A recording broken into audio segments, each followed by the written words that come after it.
Hubo un tiempo en que Siberia, una de las regiones más bellas del planeta, fue la tierra de los condenados, el país de los muertos en vida, una prisión sin fronteras que era el destino final de la travesía vital de innumerables desheredados abocados al alcohol, la violencia y el crimen por las circunstancias atroces que los habían rodeado desde su nacimiento y en ocasiones también por una herencia genética calamitosa.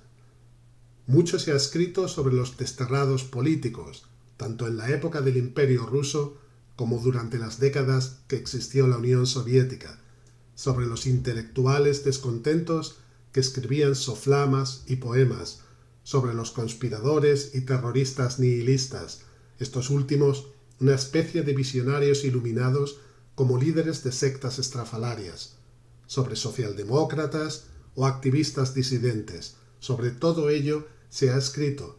Sin embargo, la inmensa marea de presos de los que se alimentaba Siberia estaba constituida en su mayor parte por meros delincuentes comunes, gente peligrosa a la que poco importaban los problemas de la sociedad o las agitaciones políticas que tenían lugar en el Imperio ruso.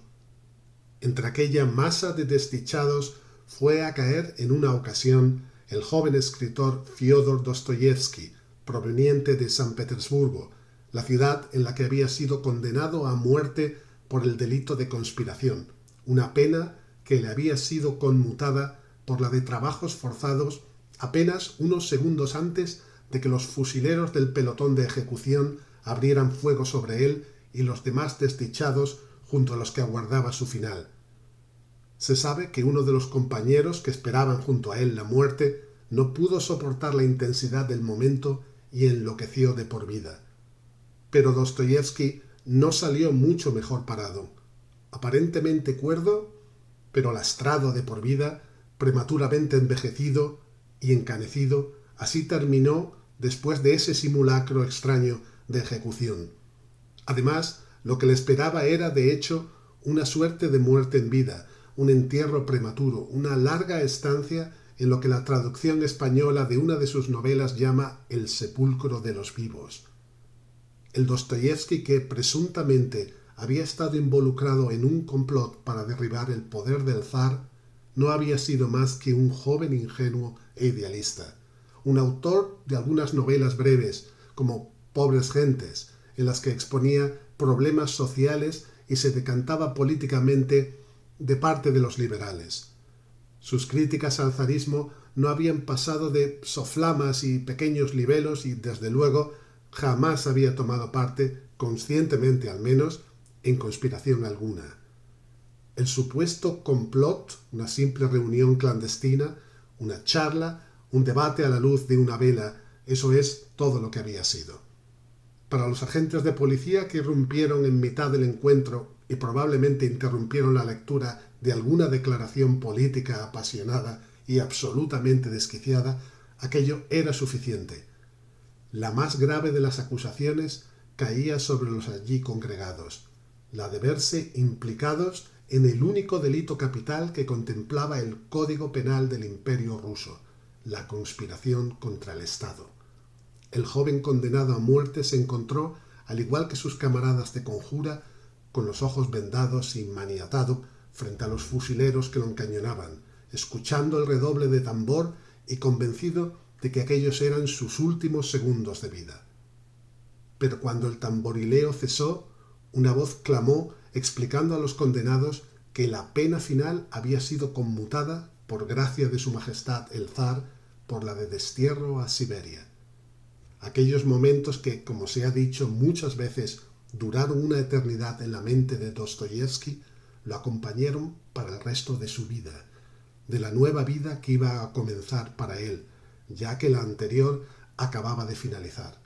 Aquel joven había encanecido de súbito y realmente había llegado a morir. Un ente muy distinto ocupaba a partir de ahora aquel cuerpo y aquel cerebro. Un alma mucho más extraña, un personaje asocial y desarraigado, endurecido por los instantes que había creído los últimos y a los que se añadían los años que aún le aguardaban en el penal siberiano, en la casa de los muertos, en el sepulcro de los vivos. Pero el Dostoyevski que retornó de Siberia, finalizada su condena, había aprendido mucho de estas experiencias, de estos años. Para empezar, había perdido la ingenuidad idealista y había llegado a comprender que había sido objeto de una pura utilización por parte de los grupos liberales a los que había estado rondando. Llegó a comprender que la mayor parte de los activistas que luchan contra la autocracia zarista, que de ahora en adelante él considerará la forma de gobierno más adecuada para el pueblo ruso, y sobre todo los llamados nihilistas, no son más que demonios, una miríada de gérmenes infernales que se apoderan de las almas de la juventud rusa, de los inocentes alumnos de bachillerato, de los estudiantes universitarios ingenuos, idiotizados y seducidos por la doctrina destructiva de la anarquía, del nihil, de la nada. Lo mismo que había sido él, un poseso, un alma invadida de demonios. Así se titula una de sus más inquietantes novelas, Biesi, los demonios, una incursión alucinante en el mundo de los terroristas nihilistas, los ideólogos de la destrucción absoluta. La locura del nihilismo fascina y repele por igual a Dostoyevski. Se trata de una ideología que postula la aniquilación total de lo existente como medio purificador.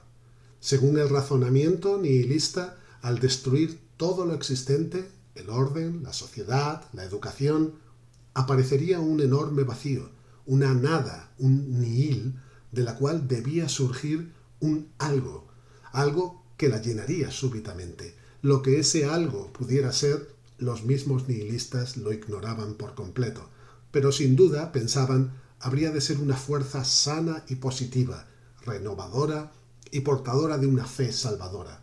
Por lo tanto, era necesario destruir, matar, cometer toda clase de atentados sangrientos, disparar, incendiar, poner bombas.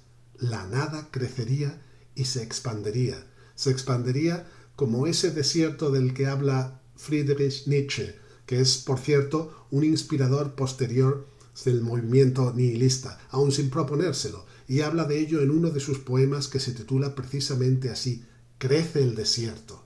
¡Ay de aquel que albergue desiertos dentro de sí! Y de allí, de esa nada, debería brotar la luz. Los demonios del nihilismo son la última fuerza devastadora que se introduce en la vida de Dostoyevski. Su vida había estado ya marcada y condicionada por tres grandes acontecimientos: el asesinato de su padre, un déspota alcohólico, a mano de sus siervos, la epilepsia que lo atormentó toda la vida y su larga estancia en el penal siberiano. Pero los demonios terroristas que ponen a Rusia bajo el fuego de las bombas, la culminación de esto es el asesinato del zar Alejandro II, precisamente el libertador de los siervos. Estos nihilistas que propagan la destrucción y la nada por todo el imperio, estos son los más terroríficos, los más aborrecibles. Frente a ellos solo existe una salvación posible: la ortodoxia y la autocracia. Es la única forma de gobierno posible para Rusia. Ninguna corriente política renovadora puede tener cabida en el alma de la gran nación eslava. Así piensa Dostoyevski. Solo un hombre grande, un ungido de Dios, un zar, una iglesia auténtica rusa, ni la católica ni la luterana, y un estado policial. Y la fe en Dios, la creencia ciega. El pueblo ruso nunca aceptaría el materialismo y el racionalismo, es decir, el ateísmo, importado de Occidente. El espíritu de la Ilustración nunca echaría raíces en Rusia y sólo sería capaz de encontrar un grotesco remedo de ello en los actos salvajes de los terroristas. Occidente es depravación, libertinaje, veneno. ¿No se piensa así hoy de nuevo en Rusia? Los intelectuales rusos europeístas, la llamada inteligencia, habían vivido muy de espaldas al pueblo ruso, al campesino que representaba su auténtica alma. Lo habían despreciado incluso. El intelectual liberal había desarrollado un ateísmo dogmático incomprensible para la simple gente, una apelación a la razón que no podía menos que carecer de atractivo para la mayor parte de la masa. La salvación del desgraciado, del criminal, del ex-hombre, está en encontrar un alma bondadosa que le muestre el camino de la redención, como Sonia se lo había mostrado a Raskolnikov en Crimen y Castigo. Para Dostoyevsky todo había quedado muy claro. Siberia había sido su gran catarsis, su salvación, su renacer en la nueva vida. Para él esto era así. Nosotros, los conservadores, somos los auténticos rebeldes. Contra lo nuevo, contra el liberalismo, contra los cambios, contra el terrorismo, la pornografía. A esto iba a dedicar sus grandes novelas futuras. Cuando su breve novela Pobres Gentes había sido publicada, el escritor fue saludado como un nuevo Gogol, un continuador eterno de su magisterio, un gran escritor social. Aquello fue un gran error. Sin Siberia no habrían existido las grandes novelas posteriores, y Pobres Gentes se encontraría hoy en día, sin duda, en el olvido. Dostoyevsky no sería nada, tan solo uno más de los muchos intelectuales liberales de la inteligencia rusa. Si aquella novela es recordada, Pobres Gentes, es porque fue escrita por el autor de Crimen y Castigo, Humillados, Ofendidos y Los Demonios.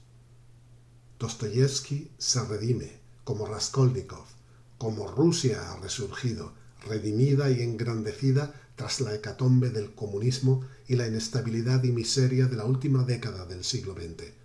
Una nación distinta y alejada de la Europa occidental, de nuevo poderosa y grande en cuerpo y en alma.